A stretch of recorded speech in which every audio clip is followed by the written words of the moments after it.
Hi, everyone. Thank you for joining me for ACEP's Capital Minute, a look at what's happening in Washington right now that's affecting emergency physicians and patients. I'm Laura Worcester.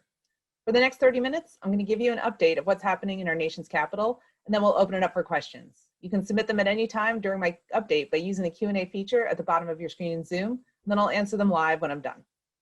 Here's a taste of what we'll cover today, such as the continuing resolution and COVID-19 relief package 4.0, the Improving Mental Health Access from the Emergency Department Act, last week's presidential executive order, and an overview of the November elections that we're paying close attention to. We'll kick off today with an update on efforts to avoid a government shutdown and the latest on the discussions around the fourth COVID-19 relief package. Wednesday night, the Senate passed a short-term funding bill to avoid a government shutdown by a vote of 84-10. The roughly $1.6 trillion continuing resolution will keep federal agencies and programs operating until December 11th. The House approved the bill last week, and President Trump signed it into law just this morning. The funding bill provides temporary reauthorization for a number of health programs, including Medicare, Medicaid, and other health care-related extenders, like the Medicare Geographic Practice Cost Index, or GPCI floor, Medicaid Community Mental Health Services demonstration programs, and many others. It also extends funding for community health centers, the National Health Service Corps, the Special Diabetes Program, and Teaching Health Centers GME program. In addition, discussions are continuing between the House and the White House regarding the fourth installment of the COVID relief package. The situation is tenuous. If they can agree to a final amount, likely around $1.6 trillion, the bill has a strong chance of passing through the Senate. But if the House and White Houses don't strike an agreement by tonight, then the House will leave town to campaign, and we'll have to wait until after the election for any possibility of further movement. But in some more positive news, the Improving Mental Health Access in the Emergency Department Act was introduced in the House this week. I'm sorry, I have to restate that. Sorry, it passed out of the House this week. ACEP had worked closely with Representatives Raul Ruiz, an emergency physician, to draft the legislation, which was introduced last year, and would expedite transition to post-emergency care through expanded coordination with regional service providers, assessment, peer navigators, bed availability tracking, management, transfer, protocol development, networking infrastructure development, and transportation services. It would also increase the supply of inpatient psychiatric beds and alternative care settings such as regional emergency psychiatric units, and expand approaches to providing psychiatric care in the emergency department, including telepsychiatric support and other remote psychiatric consultations, peak period crisis clinics, or creating dedicated psychiatric emergency service units. Last week, President Trump announced his healthcare plan at a campaign rally in North Carolina. The event included the signing of an executive order, or EO, encompassing price transparency, lower prescription drug costs, protections for pre-existing conditions, as well as surprise medical billing. Rumors began swirling about the content and the scope of that EO earlier in the week. However, the provisions ultimately appear to be less prescriptive than some had anticipated. With regard to surprise billing, the EO signed on Thursday evening lays out that the administration will examine efforts to ban surprise billing should Congress fail to pass legislation on the matter by the end of the year. Specifically, it'll direct HHS to take action to protect patients from receiving a balance bill they could not have reasonably expected if Congress does not act. Negotiations between the key committees of jurisdiction in Congress are ongoing on this issue, and there have also been several attempts to include a surprise billing fix in previous COVID-19 legislative packages. ACEP continues to urge legislators to strike an appropriate balance without tipping the scales too far in favor of one entity over another. The EO also declares national policy to protect individuals with pre-existing conditions. While already current law under the ACA, the White House has backed efforts to dismantle the ACA in the courts, and this represents an effort to preserve one of the very popular parts of the law. Additionally, the president announced that he would send Medicare beneficiaries each a $200 discount card to help afford prescription copays. But the details of the policy, including how the significant cost, which is estimated at $6.6 billion, would be offset, are still under development and remain to be seen. November elections are right around the corner, so I wanted to provide a quick overview of the top issues that are affecting races and emergency medicine and the recent efforts of the National Emergency Medicine Political Action Committee, or NEMPAC. Here's some of the key issues impacting emergency medicine in the 2020 election. We have COVID-19 and the severe but uneven economic impacts that have resulted, the US public health response to it, the debate over personal liberties, such as mask mandates and closures versus public health. We also have the Supreme Court, where the recent death of Justice Ruth Bader Ginsburg and the potential for her vacancy to be filled this year has added further controversy to an already polarized election. Overall, on healthcare, there's the imminent ruling on the ACA from the Supreme Court, which could invalidate the law entirely, leaving millions without coverage, and stirring further debate on whether the law should be expanded or repealed. At a time when Senator Kamala Harris is the first Black female vice presidential candidate of a major party, there has been a significant national focus on racial justice, with police reform and the Black Lives Matter movement at the center. Also at play is Trump's performance over the last 4 years, including the administration's handling of the ongoing COVID-19 crisis and questions about his tweets and demeanor. On Biden's candidacy, there are questions about his age and whether he can balance the left and center policies as one president. But what's the overall outlook in Congress? In the House, it's expected that Democrats will retain control of the body with the potential to gain anywhere from 10 to 20 additional seats to their majority. But in the Senate, things are a lot less certain. Republicans currently are in control with 53 seats, but they have to defend 23 of the 35 seats that are at play in this cycle. Meanwhile, Democrats only have to defend 12 seats that are up this year. So Democrats will need to pick up 3 or 4 seats to gain a majority in the Senate, depending on which party wins control of the vice presidency. And that's because that position serves as a tiebreaker vote in the Senate. So how does NEMPAC play a role in the elections? So the NEMPAC board develops contribution guidelines and a strategic plan and budget each year. The NEMPAC staff in the DC office then use those criteria to track various members of Congress to determine how they interact with the issues we care about. NEMPAC then uses the budget raised from contributions from ACEP members to engage either in favor of or opposition of specific members of Congress or candidates. This year, in addition to the typical criteria we track, we also looked at how supportive legislators were in terms of the issues around COVID that were salient to emergency medicine, such as PPE and awareness of clinician mental health and burnout issues. As you can see, NEMPAC does tend to support most physicians running in Congress across the political spectrum. This year, there are 5 emergency physicians running for Congress. 2 of them are incumbent candidates, Dr. Raul Ruiz, a Democratic representative from California, and Dr. Mark Green, a Republican representative from Tennessee. And then there are 3 new candidates who are Dr. Hiral Tipernini in Arizona, Dr. Rich McCormick in Georgia, and Dr. Ronnie Jackson in Texas. So that wraps up our federal advocacy updates. So I'll start taking your questions. Remember, you can submit them using the Q&A feature of Zoom on the bottom of your screen. Actually, while we wait for some questions to come in, there was some late breaking news that came out shortly before we started airing today. And that's actually HHS has announced additional funding for those hit by COVID in the Provider Relief Fund. And this funding will actually be open to physicians who have previously received funding. And just looking up some of the details of that.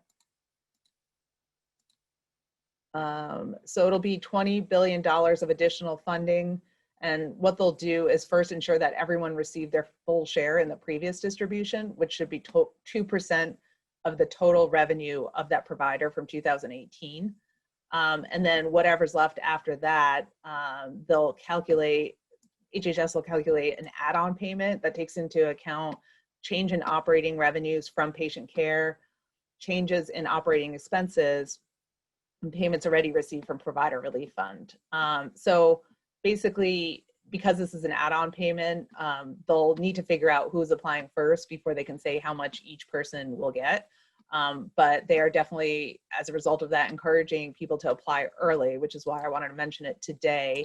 And providers will have from October 5th through November 6th to apply. And then they'll have to attest to what we've already written about as somewhat onerous terms and conditions as a condition of receiving that money. But you can learn more about that on acep.org/COVID. We have a whole section on federal regulatory changes related to COVID, and there'll be more information posted there shortly in case you want to take advantage of that funding. All right, so we have a question that comes in. If the Senate couldn't pass the skinny bill with $1 trillion in funding for the COVID relief package, then why are we optimistic that it will pass a bill that includes $1.6 trillion? And if they do come to agreement, when can we expect a relief package to pass, before the election or after? So I think when the Senate tried to pass that skinny bill with $1 trillion in funding, it wasn't as much of a serious effort to pass it, because they knew that the skinny package was kind of dead in the water with House Democrats, who have the majority in the House. So it was more of a like kind of demonstration bill, or just a, excuse me, it's more of a bill for show. But as the questioner points out, they couldn't even agree with each other. But I think it was less kind of real, that they needed to have a serious vote on it. Now we're just 1 month out, what is it, 32 days from the election. And I think a lot of the more moderate Republican senators, who are vulnerable, know that there's going to be a lot of scrutiny on how they voted on anything COVID related. And if you have the House that's passed the HEROES Act 2 months ago, I believe, and now the Senate, which hasn't passed anything, it's not a great look right before an election where so many constituents are feeling the effects of COVID themselves. So I think there is a little bit more room for negotiations, and they'll be a little more receptive to voting on something for COVID before the election. And yes, the vote would be before the election, presumably. If they come to an agreement this week, the vote will be before the election. If they don't come to an agreement this week, the vote is almost definitely after the election. All right. Another question is, where are we on Medicare budget neutrality? So this is in reference to the upcoming proposed E&M cuts that are going to impact many specialties as part of the Medicare physician fee schedule proposed rule.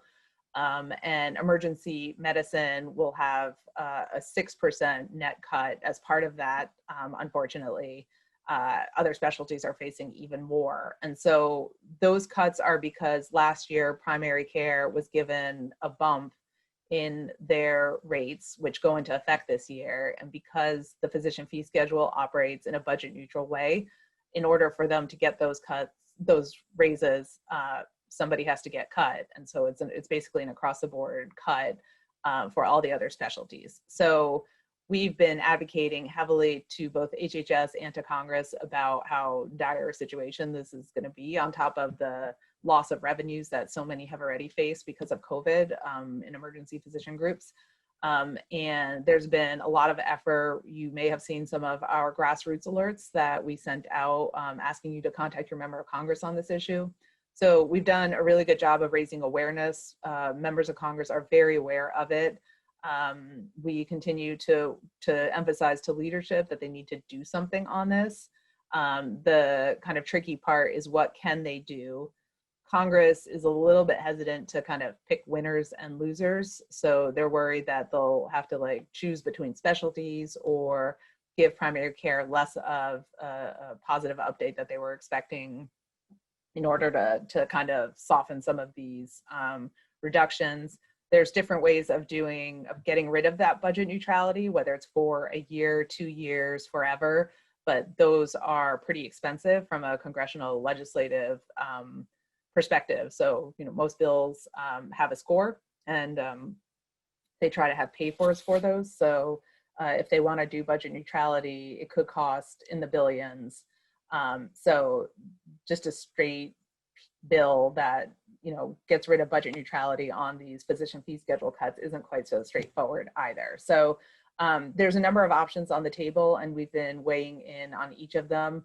Right now, I think we're trying to promote any action without getting too granular on which kind of method is the best one. I think more important is that something is done. So we're working with a lot of our specialty partners in a coalition, and we continue to work on, there have been several letters, congressional letters highlighting this. There's one that just closed that I think goes to HHS that has a number of members of Congress that have signed on, due in part to advocacy from many of our participants in the ACEP 911 network. So we'll continue to push that, and hopefully that'll be somewhat softened. We're also seeing if HHS can do something. They're somewhat limited, at least they say they're somewhat limited in what they can do, but our ACEP's comment letter for the physician fee schedule is due on Monday. And that gets extensively into what this will mean for emergency medicine and why HHS needs to somehow stop it. So that's kind of our next step in the advocacy process. And then the final rule will come out later this year from HHS that announces what they'll actually do and how much of a potential cut we're facing. So more to come on that.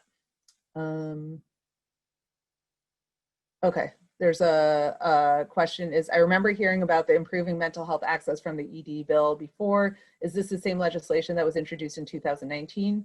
What are the chances of it passing the Senate? So yes, if any of you participated in LAC in 2019 in Washington, DC, you will remember this bill because that's what you spoke about on the Hill, along with surprise billing to your members of Congress. We were trying to build up co-sponsors to that bill. So it's taken a little time. The timeline for legislation to be introduced and passed is frequently this long. Sometimes it's even longer. It could be multiple years, but we're really excited that I believe it was yesterday, it passed the House. So now what happens to it? Well, there is a companion bill in the Senate already that was introduced by Senator Shelley Moore Capito from West Virginia. And so we are in touch with that office to see what we can do to kind of advance it in the Senate. That being said, this is obviously a tough legislative environment for all the reasons I've already run through on some of the other issues we're working on, but we are hopeful that if there's some kind of year-end package, we can push for this to be included in it. This was something that ACEP had worked to develop with Representative Raul Ruiz himself, and it would be really exciting to see another piece of legislation that we'd worked on be passed into law. So more to come on that. Question is, Congress has been discussing surprise billing for a while now. Does the executive order really add more pressure to get something done? What are the current surprise billing approaches on the table? Is legislation preferable to what HHS would do? Yeah, so I think legislation is probably preferable to what HHS would do, or at least HHS under the current administration. They've, which isn't anything pointed about this particular administration in and of itself, it's that they've already spoken a number of times. They've, on this issue, we've met with them multiple times, and their approach is pretty harsh and unforgiving to physicians on surprise billing in hospitals. So in their view, they would happily just ban balance billing and not have any requirements for insurers to make any kind of minimum payment for out-of-network care. So that's definitely not ideal and would not even be survivable. So probably what Congress could do is going to be, I'm not going to say better, but less bad than that. And does the executive order really add more pressure? I think it adds a little pressure. So basically, it adds pressure in the sense that if Congress doesn't pass something by the end of the year, then it directs HHS to do something. So HHS can do something, but there are some limits to their authority on this, so that they could do with just an executive order or regulations. So there's some limits to that. So it would kind of remain to be seen what they would then come up with. I think even if Congress recognized that they absolutely need to do something so that HHS doesn't, it's not quite so straightforward. And as we've seen, everything is pretty polarized right now. This is, in a more unusual way, a bipartisan issue in that there's agreement between some Democrats and some Republicans on what needs to be done and a desire to do something. But once we have, so nothing's going to happen before the election, we certainly know that. But once we look after the election in a package during the lame duck, as we call it, it could, depending on the outcome of the election, it could be pretty chaotic environment, or there could be a lot of bruised feelings that make it a lot harder for everyone to come to the table in a constructive and collaborative way to pass something.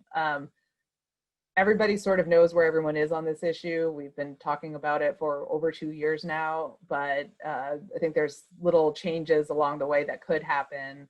And we're continuing to advocate for a sensible approach that does not unfairly advantage insurers and leave emergency physicians at a significant disadvantage.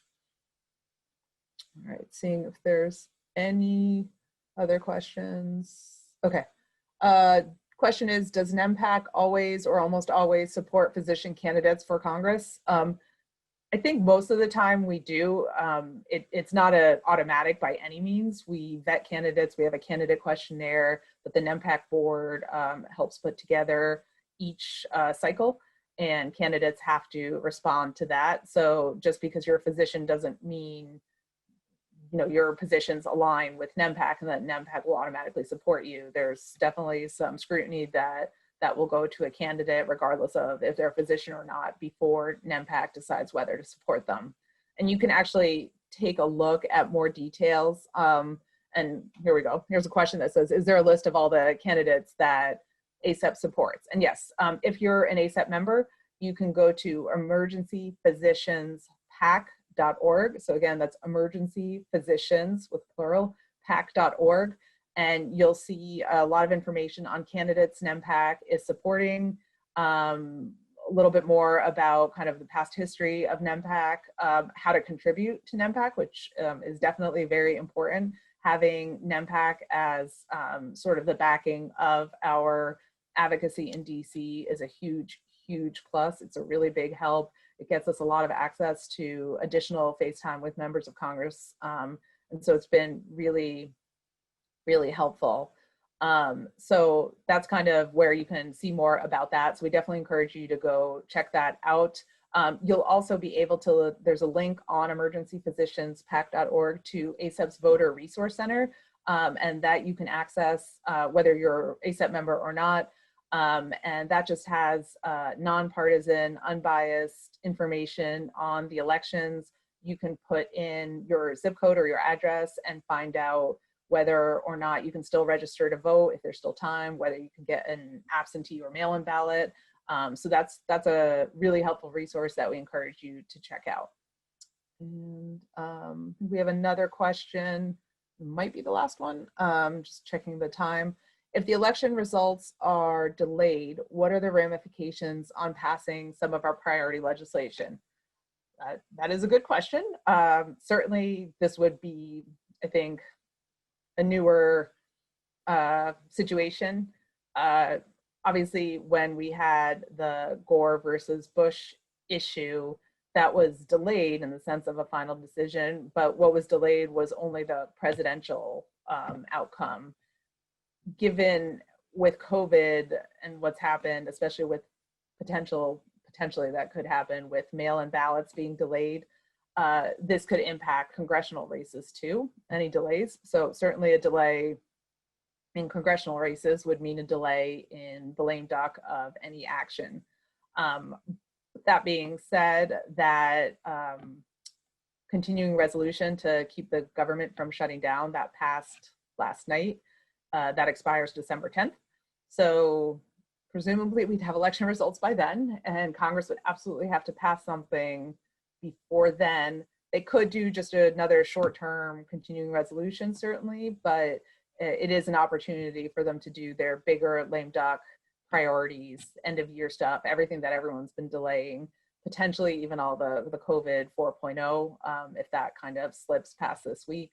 So it could delay some of our priorities, but there'll be many, many priorities then, not just ours. And so I think that will be some incentive to come to some kind of resolution on the election results and be able to move forward with that.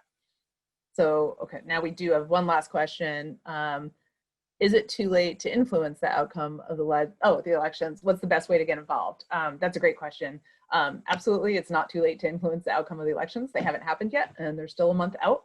So if you want to get involved, definitely check out that ACEP Voter Resource Center to make sure you're registered to vote and that you're able to vote. So I think that would be the most important. And in terms of if you want to support candidates, it helps support candidates who are friendly to emergency medicine issues, definitely visit emergencyphysicianspac.org and see if you can sign up to contribute to NEMPAC, because that'll make a big difference for highlighting members of highlighting candidates that can help emergency physicians if they are elected to Congress.